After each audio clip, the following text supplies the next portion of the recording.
Hello everyone, Caleb Simpson here, and you're watching my walkthrough for The Legend of Zelda Ocarina of Time 3D Master Quest for Nintendo 3DS. In this video we're going to be tackling the Shadow Temple. By the way, I'm very pleased with myself for being able to do that intro and play the Nocturne of Shadow at the same time. It's like the funkiest song in Ocarina of Time. And here's Link just being true to himself, just burning everything for miles around. Just a side note, they really need to get somebody to patch this roof. So once you get towards the end of the game and you've completed most of these other dungeons, then at that point you can move on to either Shadow or Spirit, and it doesn't really matter. You can do either one of them in either order. They have requirements they have are slightly different for each one of them. One of the things I want to point out, though, is that you do have to have the fire arrows in order to complete it, and in the 3DS version that's only available after you've completed the Water Temple. In the GameCube version you could do it before the Water Temple using the Scarecrow Song and the hookshot, but they patched that out for the 3DS version. But yes, at the end of the game you can do either Shadow or Spirit in either order, even though Navi's yelling at you to do Shadow. So as soon as you enter you want to use the long shot to get across the gap, and this puzzle up ahead, there's only one of the skulls is correct. You're supposed to use the Lens of Truth to see which one is real. One of the things I've noticed is it actually is random which skull it's going to be. It seems like it's often either this skull or this one. For me on Master Quest, what it keeps being, but it's like it changes all the time. I don't know. In this case, it's actually the far back one, which is weird. I don't know. I don't remember it being like that in regular Ocarina of Time. It was always the same one. And yet, in here, maybe it's just the 3DS version. I don't know. I don't remember it ever doing this, but it's been random every single time. Like, I load my game and then fire it up again, and it's a different one. So you could just use process elimination and just randomly select them and not have the Lens of Truth, but you kind of have to have it. I don't know. You kind of need it for this dungeon. There's several points where it's kind of necessary. Okay, so once you select the correct one and you rotate this to that one, this will open up the gate across the way. In order to reach it, though, we need to light both these torches. I think you have to use fire arrows. I don't think you can reach with Din's Fire. So once you do that, it makes a fake ice block. Get across. There's this Beamos up ahead. You can go ahead and blow it up if you want to. However, it does give you bombs afterwards. I think you should save it for now. Go to the left, and then in this room we have a couple Gibdos. Now, these guys you can use the Sun Song to stun them both. Otherwise, you can just use the long shot. Works pretty good. Now restore all the magic we used on the fire arrows. For just a couple guys, I think that the long shot makes more sense. I have it on a button all the time anyway. Anyway, once you defeat both of them, this will then give you a small key. There's a small key in each direction, so we do need to get both of them. We only need one right now, but we're going to need both of them eventually. I'd recommend you go ahead and just get them both right now. Since we're in the area, you might as well.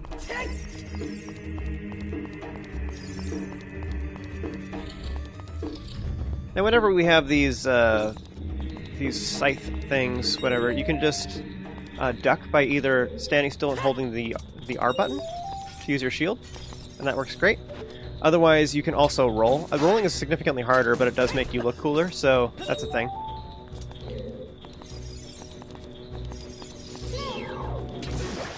All these Skulltulas, you can just use the long shot on them. I think it's the fastest way to take care of them.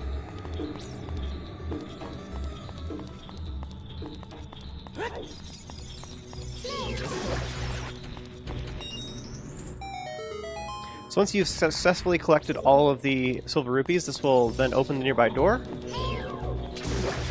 Then kill that Skulltula. Oh, I didn't deserve that. Okay, anyways, once all the silver rupees are collected, it will open up this gate. Once you've defeated all the Skulltulas in this room, this will open up the door that leads back the way we came. Now, this chest is optional. It leads to... You had to open this grating so we could get access to the Skulltulas so that we could kill them all to open the door. So we needed to come in here anyway. The chest itself is optional, though. It just has the dungeon map. If you're playing Master Quest, you probably already have a pretty good idea of what the dungeon looks like anyway. Before you leave, we do want to grab the small key that is down here, down the fake floor or whatever. Okay, now this has an invisible Skulltula and an invisible chest. We don't actually care about this guy. You can kill it, though. You don't actually have to see it in order to kill it. Likewise, you don't have to see the chest in order to open it, so you'll notice... Oh, I guess I'm in the way. It says open. So when I get close to it, it does that. So you can go ahead and open it. So if you just look at your action button in the corner, you can then see whether or not you're standing in the correct position. So you don't actually need the Lens of Truth to open hidden chests. Alright, so with both of these small keys in our possession, you want to run all the way back to the beginning. Okay, now at this point, this fake wall, it used to be you could just walk through it, but now you have to blow it up too. You can only see that when you're using the Lens of Truth, though. So that broke it, and now we can walk through this. This requires one of the small keys that we got previously. So you should have one small key at this point. Blah, blah, blah. The fake walls all yell at us. Don't care. What's happening here? I think these are just danger jars. Whatever. Is this? Yeah, I think it's the other way. So you can go through here if you want to. This is optional. It leads to the compass, I want to say. Off the top of my head. Can I do it without using the sun song? Rah, kamikaze, rah. Oh, yeah. I think the extra reach on the Big Orange Sword actually makes that more viable, and also the fact that it does more damage. Yeah, because I can stand in the middle kind of and just do that, and if you're really good, you can do that a whole bunch. I can't pull it off consistently, though. Okay, I think that's it in this room.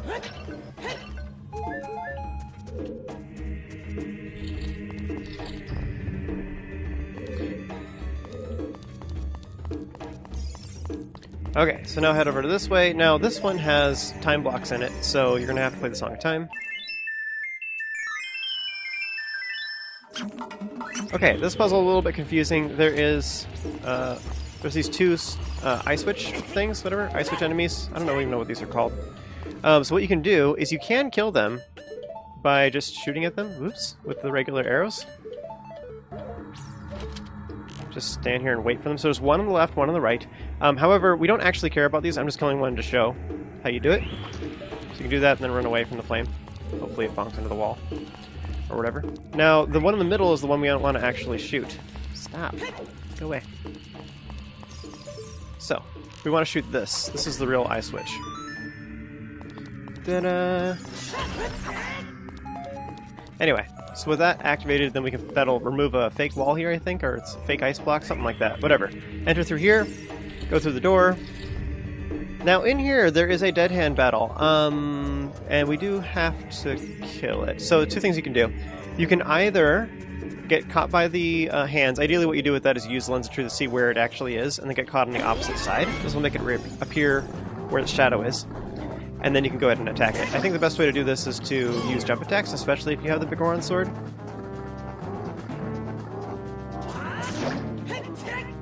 Okay. Great. There's that. Okay, so now it'll reappear somewhere else. It's on the opposite side. So here's the other way of doing that, is you can use bombs. This will force it to appear. The only advantage of this really is just then you're far away from the hands.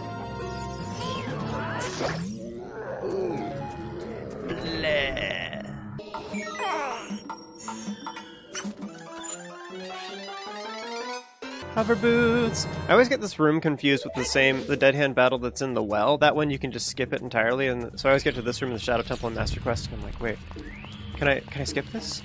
But no, you have to kill that one. Okay, run all the way back.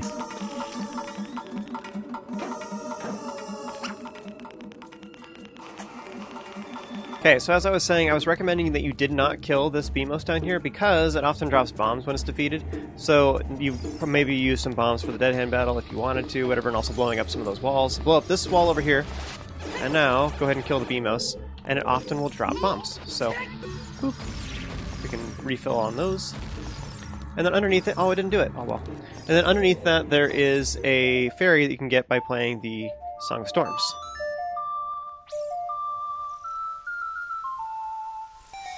So if you got hurt by the, I guess probably the Gibdos and Redeads in particular, those can actually hurt really bad in the 3DS Master Quest. Anyways, go ahead and grab that, and then go through the door. So you should have had, by the way, so just to reiterate, off to the left there's a key, off to the right there's a key, and now we're finally heading forward. We used one key to go back there and get the hover boots, we're using the second one to go forward. So you should have 0 keys at this point.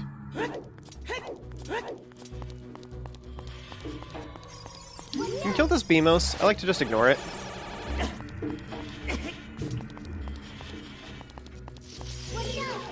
Watch out for the Skulltula. Any hurts? Nope. I'm feeling a lack of love.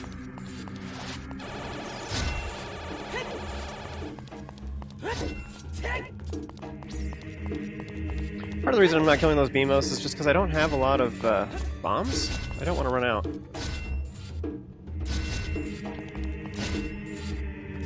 Now at this point, something you can do that's kind of fun, yikes, is get hurt. You can shoot this bomb flower, This will stun them at the very least. That was bad timing. Anyways, this stuns them. And then what you want to do is jump over to the right. We can get past this. Ignore that switch for now. You can head into this room right over here. And this will lead to a key we need to grab real quick.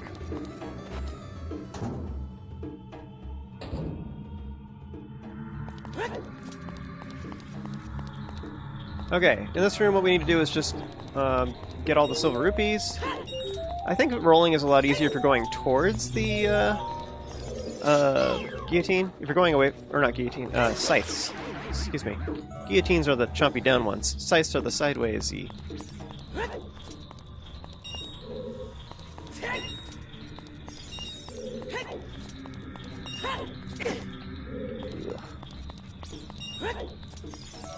Okay, so that's all those, and then we're going to head over here and use the Song of Time. Oops, that's not the right one.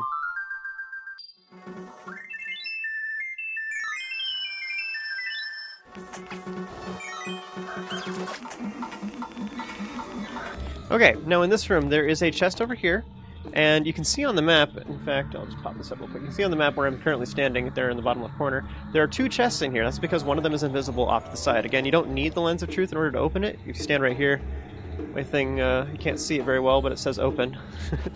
So the action icon changes. Then the other one just contains a Hylian shield in case yours got eaten by the like. You can optionally head over to the corner. I think you use the Song of Time over there as well in order to get those hearts.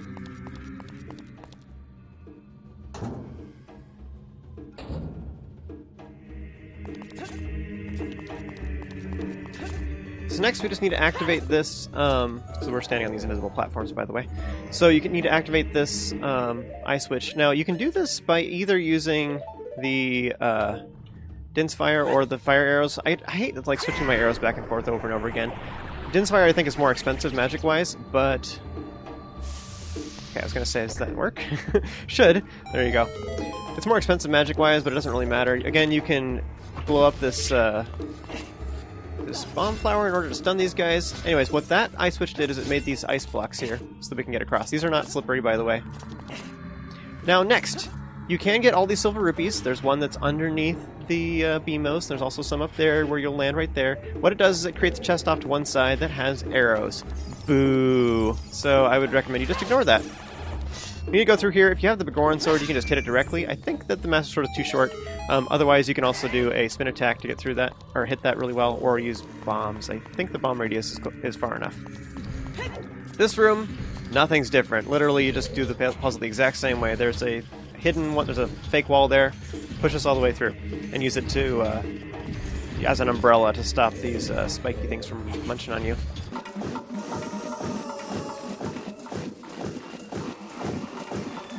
Okay, once we're at the halfway point, I like to swing in here and get this gold sculpture left.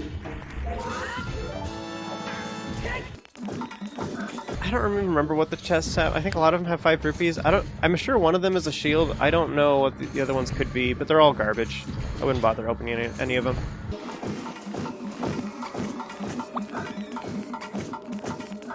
I feel like this room is such a unique shape that they could have done some cool puzzle with it. I kind of find it sad that they didn't do anything with it.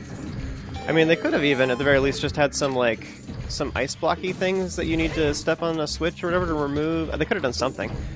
But I find it kind of sad it's the same. Anyways, this will get us a key, which we need in order to continue. So if you've been following along with me, we have 2 now. So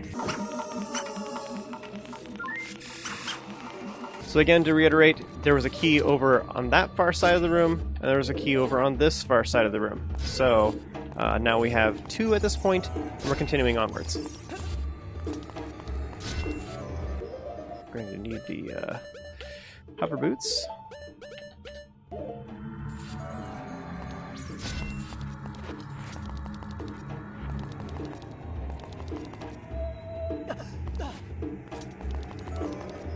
Okay, let's go ahead and enter with one of the keys. In this room we have a bunch of these spiky things on the floor, and you can just walk across them while using the hover boots, so they don't pose much of a threat. There's also a couple re-deads in here. I'd recommend you just use the long shot on them. Boop. Anyways, in this room, all you have to do is use the invisible target that's on the ceiling above the doorway, and then just leave. The only thing that we need in this room is we just need one small key, which we already have, so there's nothing here. Everything here is optional. So, if you do want to complete all the things, here's what you do. This is optional. You kill both the enemies, this makes a chest appear. This has 5 rupees. I think it's a Hylian shield. I'm actually not sure what it is, but I'm not going to grab it. In order to get all of these silver rupees, the easiest way to get these ones that are floating in the air is to go to this platform using the invisible target.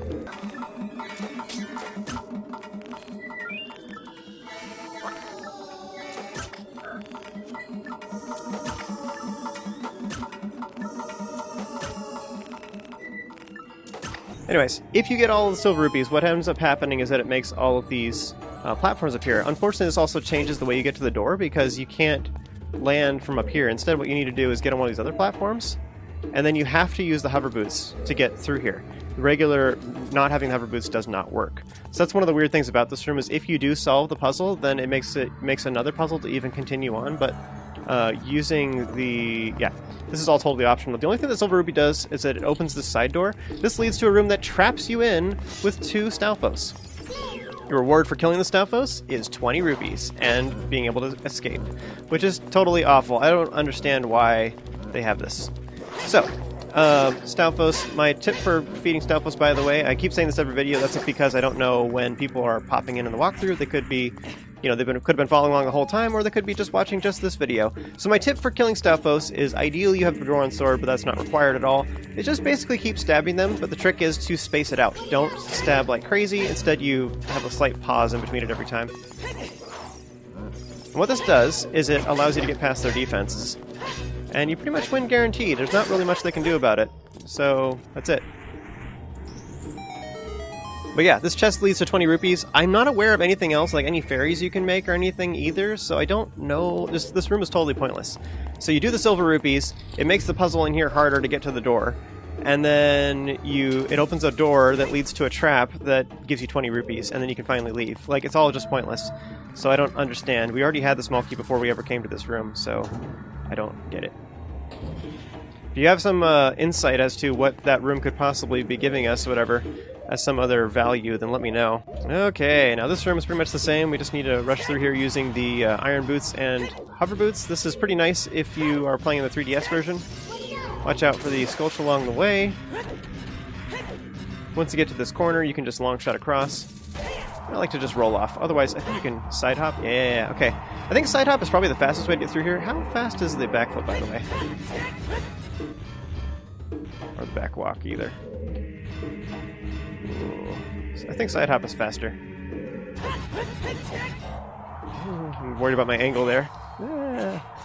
Okay, good enough. Once again, do I do it? Sun Song or YOLO? Like, what is it? Nope, nope, nope, nope, nope. It's bad. It's bad.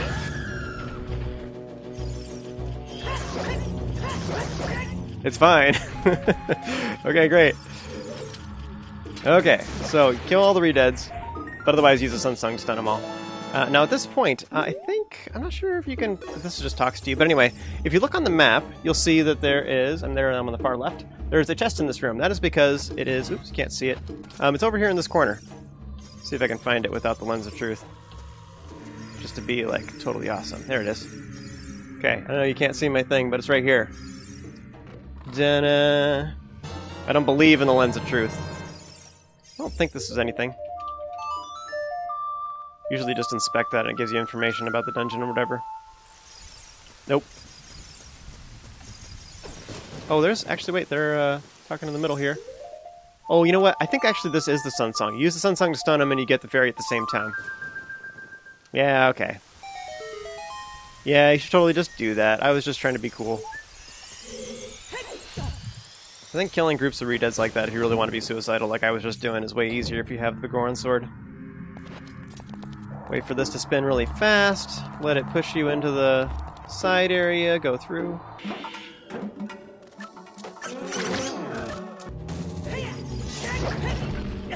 Oh, I was trying to space out my attacks so that I'd hit the jar at the same time. Ended up just hurting myself. right in the delicates. Oh, I think that's a shield again. I don't know. They have so many of those. Okay, so the things that you can do in this room, you can blow this up, and it leads to an invisible chest that has arrows, I think, which is pointless. And then meanwhile, the one on this side has the gold sculptula. So we care about that.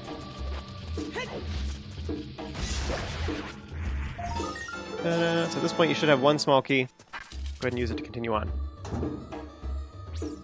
We got that key from that Redead room, by the way.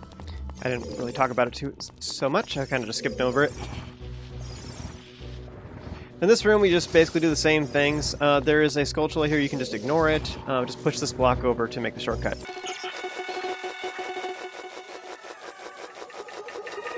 So once you snap this in, this would be a nice time to save, by the way, because now we have a shortcut to get back here. So we can skip most of the dungeon at this point. So at this point, though, too, you can turn around. You can use the Scarecrow song if you have it. Normally in regular Ocarina of Time, this leads to a gold sculptula.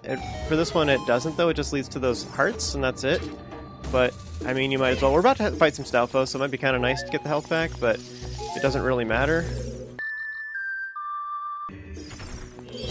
Again, space out your stabs. This is the easiest way, otherwise, like, taunt them into using a jump attack. Aw. One thing I think is funny about this this boat is, like, using backflips and stuff here. Ow! Stop it! So, like, if you do it this way, I think, yeah, then you don't make any progress. I just think it's kind of funny. Although, you can also, depending on when you start, you can, like, jump real high. So I just think it's fun.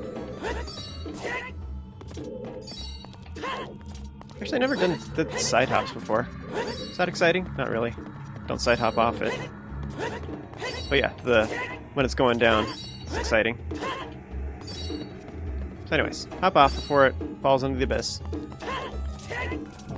Stand here, go ahead and shoot the bomb flowers just like usual, and you'll hear a gold sculptula that is nearby, and the reason is because it's right over the edge. So, in order to reach it, what you do is just go across this. Yeah, cinematic. Okay. Go across this, then use the long shot back the way we came. Head back over this way, there is a time block. What you want to do is just remove it. This reveals a lovely eye switch that we want to stab with an arrow, and this will make some targets appear. This one is pointless. This one, meanwhile, allows us to get up on top of this platform. Ugh, come on.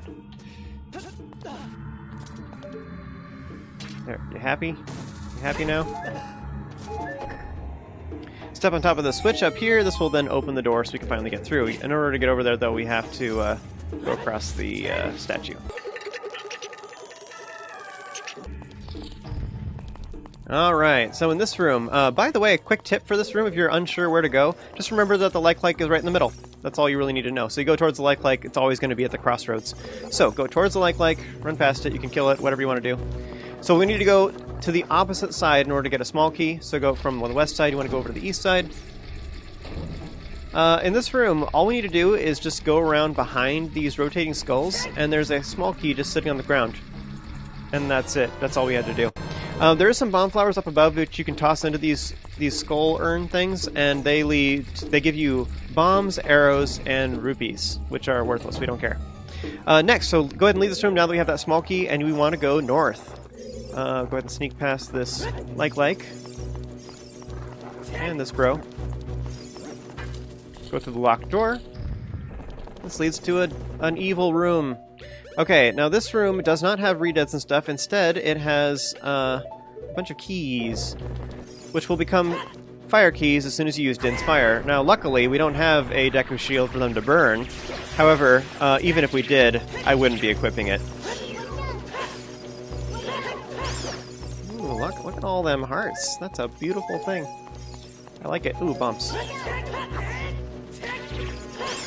Anyways, I like using Deku Nuts in this room just because it takes the stress level down. That chest back there, by the way, it has 5 rupees. I'm assuming it has a shield, just in case yours got eaten by the like. You don't have to kill the keys, all you need to do is open the chest, but they're kind of annoying. They just chase after you forever. So there's the boss key. We can just end the dungeon now. We're done. You can get the jar to get some magic, although we'll get more of it before we're done. Okay, oops. That was my Lens of Truth button. Okay. Yes. Good job. Good job. Go ahead and do that real quick. Yeah, thank you. Okay, lens. Okay, so we're done here. Remember that the like is at the crossroads. I'm gonna head south real quick just to show. This is worthless. You don't have to go in this room. South is optional. But it is kind of... Oops, I went east. South, south, south.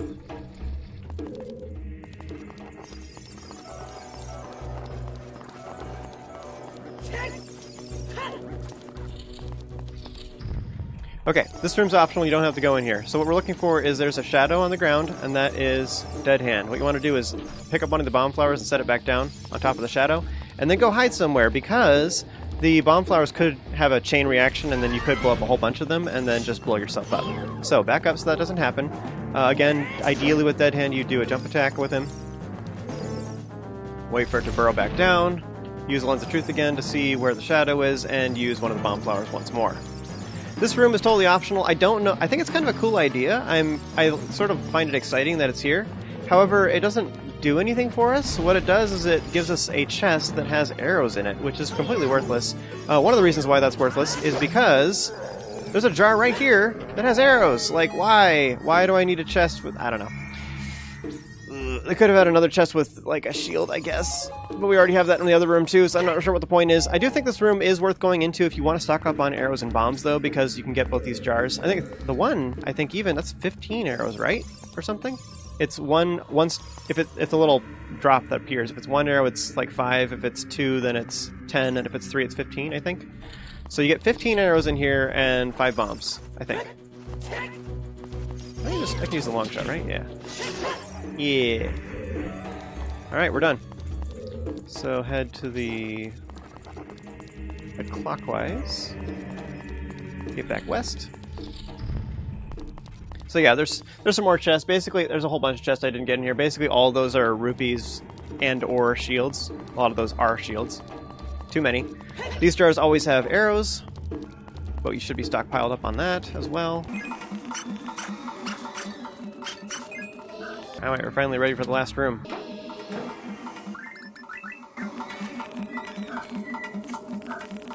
I wouldn't worry too much about running out of magic in this room, by the way, too, because we're going to get a bunch of magic in the Bongo fight, so it's not a big deal. On the left side, you can get the gold skulltula. Just note that it is behind this wall, so you have to hit it from this side, because otherwise you're going to hit nothing. And then go ahead and enter the boss room.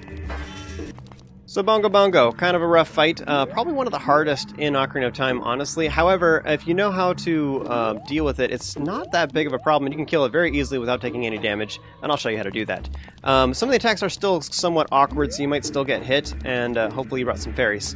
Anyways, a lot of people online swear by using the hover boots, and they say it's the most amazing thing ever. I actually disagree, and I think the hover boots are pretty terrible for this fight. A couple reasons for this is because the only benefits you get out of using the hover boots can be completely circumvented. It's kind of a noob strategy, and I'll explain what I mean by that. The main reasons why the hover boots is bad is because you slide around and you have to build up momentum ahead of time, so it's not really that much of an advantage, and it's hard to react to things. So if the boss uses an attack that you're not anticipating, you can't react in time to not take damage. You will take more damage using the hover boots than if you don't have them, by far.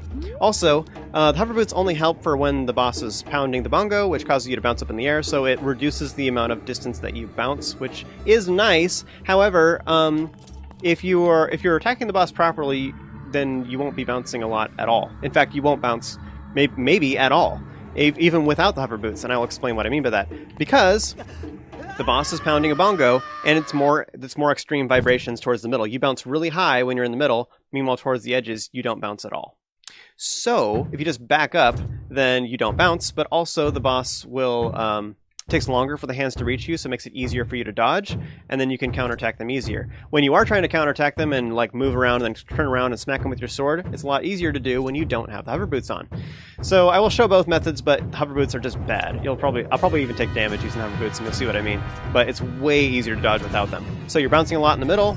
If you move to the edge, watch how little I bounce pretty quickly. Nothing, right? Start dodging. Whoop, look how much space I have. It's great. The hands will always drop either one of them drops arrows, the other one drops magic. You don't really need magic for this fight. You can use it for the Lens of Truth. Completely irrelevant, though. Now, because they drop arrows all the time, you can just spam arrows. It doesn't really matter. Don't aim like this, though. It's bad. Instead, you want to Z-target one of them. The left one doesn't move anywhere near as much, so it's a lot easier to hit that one. You can just totally... And then you can aim towards where the other one was. They always go back to their starting position. Like the second one, that is. Okay. That was a little bit close. But anyway, I'm not going to attack it very much because I want to draw this fight out. I could totally kill it really quickly with jump attacks with the Begoron sword, but I don't want to. Anyways, attack ideally the left one. The right one will move. Ooh, that was a mistake.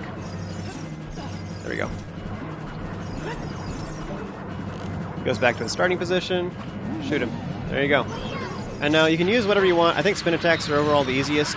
You can do it way early and you have way more than enough time. So I'm going to purposely not attack this guy. But anyways, that's range attacks. You can use the hover boots if you want to. The nice thing is you can do something like this. And that's why people like it. The problem is that doesn't work against all the attacks. Some of them, it doesn't work that way at all. And then it takes longer to get up to the boss, and then you're wasting precious seconds. So, like, I don't know. It's just kind of awkward. I'll show it some more. So this is why people like it, is you can do this. That is cool, but it doesn't always work. So I don't think it's as reliable. So that only really works if you're far back, because then you're not bouncing very much. But I think being able to counterattack with your sword is just overall superior. So you do something like this, shoot, then you run towards the hand you just shot, always. And then you run towards the other position, boom. Use a spin attack. It's easy. This part is super lazy mode. Sometimes these hands like freak... Yeah, they did that. They freak out in the water. Or poison, whatever you want to call it. But you can totally just use the sword for the entire fight, though, and I'll show that a couple times. So here's the trick. Start moving. When it gets close to being done, attack the one that's not moving, and then attack the other one. I'll show that again. Here's the thing to know, too, is that they pound 5 times, so it's like boom, boom, boom, boom, boom. There's 5 of those. Otherwise, 2 wah, wah, wah, wah. So when it says the second wah, wah, wah, wah, that's when you want to start moving. So it's the first one. Now, start moving. Duck. Go to the one that's not moving, smack it, go to back to the starting position, the other one, attack, boom. I win. I want those arrows, actually. I'm kind of low on arrows. No, they're going away. Okay, are they freaking out? Yeah. It only does that when you're close to the edge, but I just think it's funny. So I would recommend, too, you don't want to be too close to the middle when you're doing that. Just get ready to start moving. Again, it's easier to dodge when you're far away. Away, run close, smack them both. I only got one. I wanted the arrows anyway. Look how easy that is to dodge, though, man. Like, so good. Anyways, I think I'll end it now. You get the idea. Hover boots are just not as good, in my opinion. I mean, I don't know. You saw how easy, saw how much, just space I had. I ran away. I had way more than enough time by being far away. But it's like, the same reason why being far away is good for hover boots is the same reason why not using hover boots is good, too. But some of the attacks, like holding still with hover boots and just shooting with arrows, doesn't work. Like the fist attack, for example, it's invulnerable from the front. So then you have to dodge, but then you can't, and you get knocked into the poison. And then meanwhile, not using hover boots, you can guarantee dodge every single attack, always. So, like, I just think being, like, super, super ranged, it does work for the most part. But you kind of have to... You have to react pretty quickly. I don't know. I just think the hover boots are kind of suicidal, especially the grabby attack. Especially if you're towards the middle, the like sideways grab where he does this and then munches on you for a little bit. That one is awful. It does so much. It's like it's his most damaging attack. By the way, the different attacks do different amounts of damage. That one hurts the most, and it's so awful in Master Quest. But that one is like practically impossible to dodge with the hover boots. Ideally, you shoot him before he ever gets to you. But yeah, those are the couple different ways to fight Bongo Bongo. He's a pretty easy boss, honestly, if you understand his attack patterns. She's like, thanks for helping Zelda out, by the way. We need to work together to stop Ganondorf. We'll just completely forget about the fact that I'm the reason he has the Triforce in the first place. So if these medallions are filled with all their power and everything, and they're kind of like frisbees, is this like ultimate frisbee? Alright, I think that'll conclude this particular video. As always, huge thanks goes to all of my Patreon supporters for helping to make this possible. If you enjoyed this video and found it helpful, be sure to throw a like on it, subscribe, and stay tuned for more content just like this. Remember to stay awesome, you have an amazing day, and the rain just stopped. And I'll see you next time.